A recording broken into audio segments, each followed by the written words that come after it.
So that ending of the episode with Sid showing up behind the Crimson and just in the middle of Crimson's sentence, he drops the whole atomic bomb on him.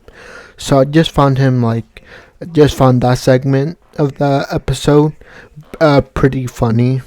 How, you know, Sid said, oh, maybe I'll try, to show up extra fast this time, and he just straight up, showed up and dropped that bomb. I thought it was pretty funny. But throughout this episode, there was three things that kind of piqued my interest. One was that Beta mentioned that the possessed and the vampires have something in common. I didn't really understand, but what I'm guessing is probably she was probably talking about their origins and how they get their powers. Probably the powers are the same. And honestly, now that I'm thinking about it, maybe possessed are humans that have vampire powers, but since they're human, they couldn't really contain that power, and that's why they grew up to be monsters or something. Their vessel can withstand the power. Anyways, that was what I kind of got from that.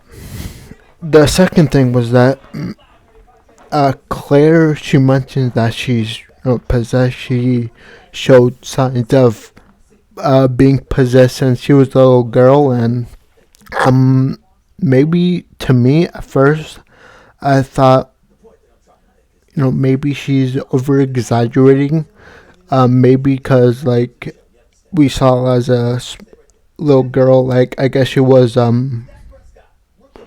maybe she did show signs, but not exactly of being possessed, and I just feel like she's kind of mistaken, the same way she kind of mistaked the corpse in the alley in the first episode when she thought it was Sid, but it turns out, Mary told her, oh, it's not, and it really wasn't Sid. So I just think it's one of those situations where she's just mistaken, because we didn't really see any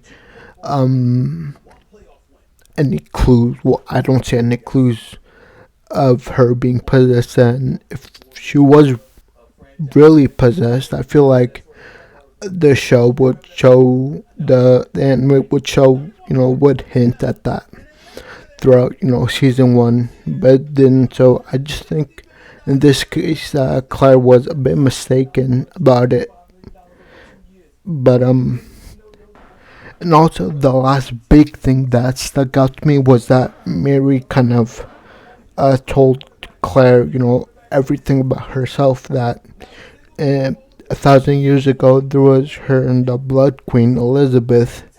They were striving for a land where humans and vampires can coexist. So everyone under her rule kind of stopped drinking blood, and through that it's explained that the ordinary vampires were able not to really turn human, but after not drinking blood for a long time, they kind of got the resistance of being able to be in the sun or something like normal people. That happened to everyone but her, pretty much, because I guess she's the queen. So, and then once the red moon appeared, she went into this frenzy, went on a slaughter for 3 days and 3 nights, which we saw that she pretty much killed everyone on sight. And then after the whole red moon was over, she kind of swore an oath to herself, oh, I can't believe I've done this. And she kind of killed herself, but instead of her body becoming ashes, like it should, she pretty much didn't. Her heart and her body stayed intact pretty much, and it was Mari's job. She was like, oh, I promise I'll stay with you to watch over your body. And I guess one of her followers, Crimson, took advantage of that and is trying to use the Blood Queen revival to his advantage. And yeah, it was a pretty cool episode. Um, and that's how Mari is now kind of fighting to go to kind of retrieve the Blood Queen back. Because we saw that Crimson is trying to revive the Blood Queen, but um, I guess, against her will pretty much. So yeah, those were the things that kind of stuck out to me. But overall, it was a pretty cool episode. Like I said, I liked the ending how Sid just showed up, and in the middle of Crimson's sentence, he just kind of dropped the whole atomic bomb. And one thing I want to mention is that when in the beginning of the episode, when Sid showed up between Juggernaut and the White Fox, the nine-tailed fox, whatever, I honestly thought they were gonna fight there, but it seemed like they kind of backed off pretty much. Like, oh, I'll go this way. Like, I'll do my own thing pretty much. And they're kind of like on friendly terms with Shadow now. So I wonder, like, are they, like, what's gonna happen with that relationship now?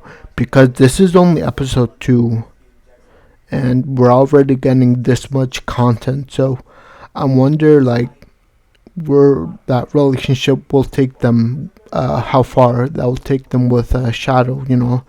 The relationship between the Fox and Shadow, and the Juggernaut with Shadow. So very cool episode.